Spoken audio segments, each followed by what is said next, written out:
Good morning. Before I read the verses that I'm going to be talking about for the Lord's Supper this morning, I just want to throw out these two questions to you. You don't have to answer out loud, of course, but think about it while I go over my Lord's Supper talk this morning. First question I have for you is: would you sacrifice yourself for someone who has wronged you? And the second question: would you willingly give up your life for someone who has rejected you?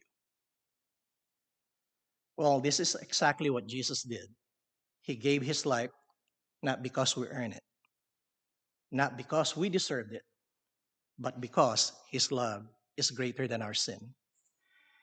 If you have a Bible and would like to read along, open your Bible to the book of Romans, chapter 5, and I'll be reading from verses 8 to 10. Romans, chapter 5, verses 8 to 10. It says, "But God shows his love for us in that while we were still sinners, Christ died for us. Since, therefore, we have now been justified by his blood, much more shall we be saved by him from the wrath of God. For if while we were enemies, we were reconciled to God by the death of his Son, much more, now that we are reconciled, shall we be saved by his life."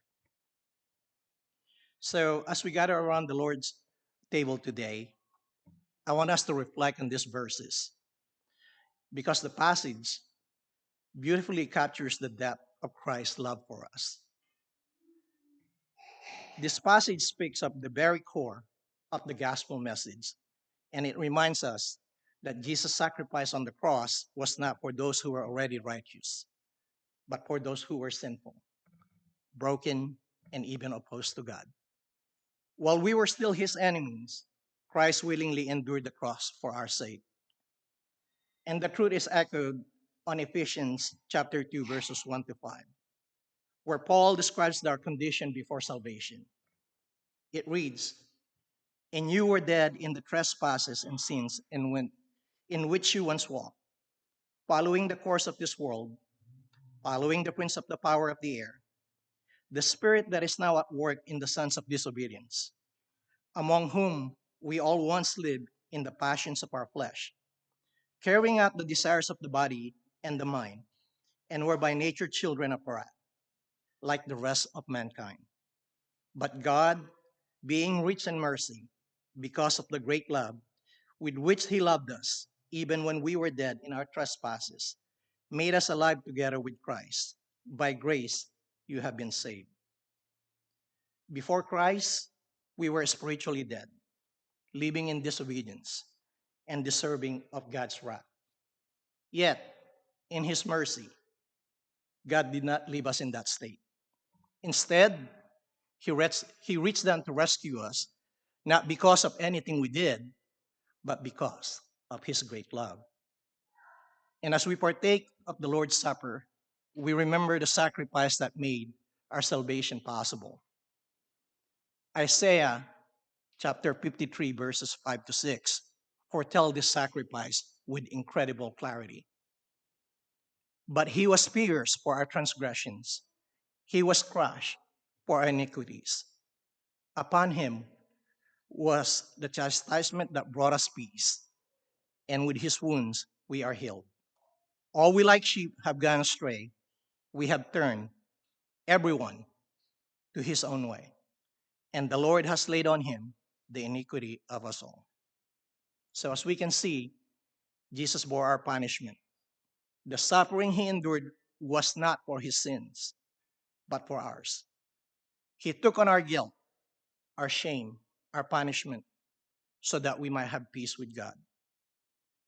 In Luke 23, verses 34, as he hung on the cross, Jesus said, "Father, forgive them, for they know not what they do." Even in his suffering, he demonstrated his unmatched love and mercy, praying for those who mocked, beat, and crucified him.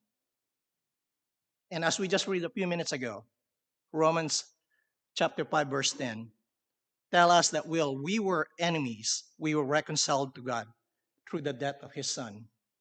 His blood washed away our sins and restored our relationship with the Father. This is the power of the cross, the reconciliation. In Colossians chapter 1, verses 21 to 22, Paul explains, "In you who once were alienated and hostile in mind, doing evil deeds, he has now reconciled in his body of flesh by his death in order to present you holy and blameless and above reproach before him." Also, Romans 5:10 does not stop on reconciliation. It goes further. It says, "Much more, now that we are reconciled, shall we be saved by his life." So Christ's death paid the price for our sins. The cross was not the end. His resurrection secured our victory over sin and death. And because he lives, we have the hope of eternal life.